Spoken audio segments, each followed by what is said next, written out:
You are listening to STR, the Sandy Times Radio, culture, music, and beyond. Hi everyone, and welcome to Pump Fiction by the Sandy Times, the only podcast where we get irrationally emotional about footwear and tell ourselves it counts as journalism. I'm Dara Morgan, chief editor at the Sandy Times, and today we are walking, maybe clopping, into a cult favorite that isn't technically a pump, but absolutely belongs in our imaginary shoe fame hall. Say hello to the Maison Margiela tabby, half human, half creature, wholly controversial. Let's split some toes. Close your eyes and picture Paris, 1988, a white cotton runway. Models step into trays of red paint before they walk, leaving crisp, alien footprints behind. The audience leans in. A critic drops a pen. Somewhere, a cobbler faints theatrically. The shoe responsible is the tabby, a split-toe boot that looks like a minimalist sculptor and a mischievous satyr collaborated over espresso. It doesn't whisper taste. It taps the mic and says, "Hi, I'm an idea." Before it was a boot, the tabby was a sock. We're in 15th century Japan, where a split between big toe and little piggies kept thong sandals, zoridze and gata, in place. This wasn't just function. It was etiquette with footnotes. Color signaled status. Purple and gold for the elite, blue for the everyone else, white for formal purity at tea ceremonies and theater. The split toe improved grip, balance, and general ninja-like precision. Also, historically, some performers and courtesans went barefoot because it was considered suggestive. Well, whatever. Jump to the Meiji era, 1868 to 1912, and wardrobe modernize. The tabi evolves into jika-tabi, a split-toe sock with a rubber sole for outdoor work. Laborers adopted. Some construction crews in Japan still wear updated versions with steel toes because good ideas stick. In 1951, marathoner Shigeki Tanaka wins the Boston Marathon in split-toe footwear, which nudges the silhouette beyond its home turf. Decades later, Nike drops the Air Rift in 1996, but we'll get back to it later. Now, let's meet the Belgian in the black turtleneck you can't get a photo of. Martin Margiela is often mislabeled as one of the Antwerp Six, but he's the undercover visionary who went solo. Royal Academy grad in 1980, assistant to Jean-Paul Gaultier from 1984 to 1987, co-founder of Maison Martin Margiela with business partner Jenny Myrons in 1988. His whole deal? Deconstruct to reconstruct. Expose the seams, hide the designer, replace the signature with 4 visible stitches on a blank label, which you are technically meant to snip out, though almost no one does. Announce that the age of the superstar designer is over, then, inconveniently, become legendary anyway. Margiela's shows felt like happenings. Playgrounds, city streets, empty mansions. Children wandered onto runways. The hair on your arms stood up. You didn't leave with a shopping list. You left with a theory. Clothes were processes, not products. Inside-out linings, raw hems, thrifted fabrics reimagined, like a very calm revolution conducted in white paint and brown packing tape. From that laboratory came the tabby. Margiela, fresh off a trip to Japan, wasn't trying to make a hoof. He wanted an invisible shoe, the illusion of a bare foot balanced on a chunky heel.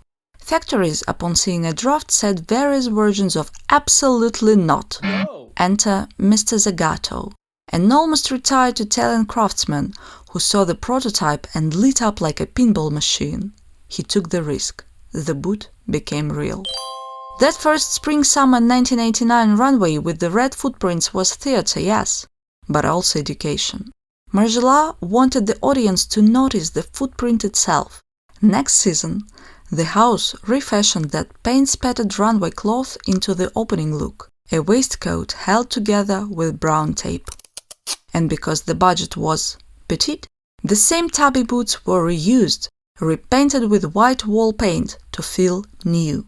The paint was never just decoration. As it chipped and cracked, each pair wrote its own diary on your feet. Then came the mutating species: black kid leather, ecru canvas, denim, glitter, plexiglass heels, Mary Jane tabbies, sneakers, sandals, belly flats, thigh highs. There was even a conceptual invisible version, a split-top platform plus heel sold with clear tape, which, yes, you were actually supposed to tape to your feet. Somewhere between prank and genius, which, to be fair, is Margiela's home address. If you've worn tabbies, you know they are not a neutral decision. Children point, strangers whisper, "Goat feet." Someone asks if they hurt. Well, they don't, as long as your socks are emotionally prepared. But great design rarely aims for universal approval. It aims for conversation, and the tabby delivers. It looks both ancient and sci-fi, low-tech and space-age. It's a worker's memory reissued for a gallery opening. Insiders build a culture on them. Chloë Sevigny wore them with her patented "I found this before you did" energy. Musicians like Steve Lacy turned tabby styling into stagecraft. A$AP Rocky made them look inevitable. A AP Nast did downtown tabby anthropology. For years, men squeezed into the largest women's sizes. Eventually, Maison Margiela released a men's heel tabby that echoed the women's classic, but with a slightly shorter heel. Cue collective sign of relief. And then, the internet era. The tabby is ridiculously photogenic from the wearer's POV. Look down, tap record, step. That split toe becomes a little film. Fan accounts bloomed, memes, think pieces, and tutorials followed. Life hack moment. You don't have to buy special socks. You can size up regular athletic socks and let the extra fabric hug the big toe. Or go sockless if you're brave enough. The bigger shock isn't how wild they look, it's how normal they feel once you commit. Walking gets a tiny ritual baked in. Of course haters gonna hate, which only sharpens the love. If you are a tabby person, you enter a cult. You talk about balance, lineage, stride, and the joy of wearing a boot that turns sidewalks into stages. If you are not, you feel like you've stumbled into a stylish cult meeting where everyone knows the club. Plenty of shoes have played with the split toe. Nike's Air Rift is the athletic cousin. Vetman has flirted with hoofish silhouettes. Japanese labels have carried the jika-tabi torch across workwear and streetwear. But Margiela's tabby lives in its own ecosystem. It doesn't just reference history, it metabolizes it. The exact proportion, the curve of the vamp, the sculpt of the divide, the steady geometry of the heel, it's Maison DNA. You can add a split to a shoe, sure, but you can't photocopy a cult. Margiela once said, "The tabby boot is the most important footprint of my career. It still goes on after 25 years and it has never been copied." Literally? Debatable. Spiritually? He's right. The power isn't a toe split exists.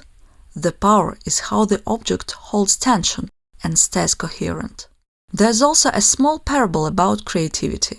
At first, Margiela repeated tabbies season after season because the house couldn't afford a new last. Constraint became repetition, repetition became language, language became identity. What began as necessity matured into one of fashion's most recognizable signatures. That's not corner cutting, that's alchemy. So, what did the tabby teach us, besides how to answer "Are those hoof shoes?" with a patient smile? That fashion is a conversation across centuries, that a sock can become a boot, can become a manifesto, that ideas leave marks, sometimes literal red ones on white runways, and the best marks are the ones you can wear. The tabby is a mark you wear. It asks for commitment, rewards curiosity, and turns plain old walking into a tiny act of authorship. Not bad for a shoe with a split personality, right? Thanks for listening to Pump Fiction. Next week, tune in for the story of Amina Muaddi's Begum, the slingback with the crystal-encrusted sunburst brooch. Comfortable, fun, unapologetically glamorous, and called Cinderella shoes for a reason. Until then, Keep strutting, even if you are barefoot.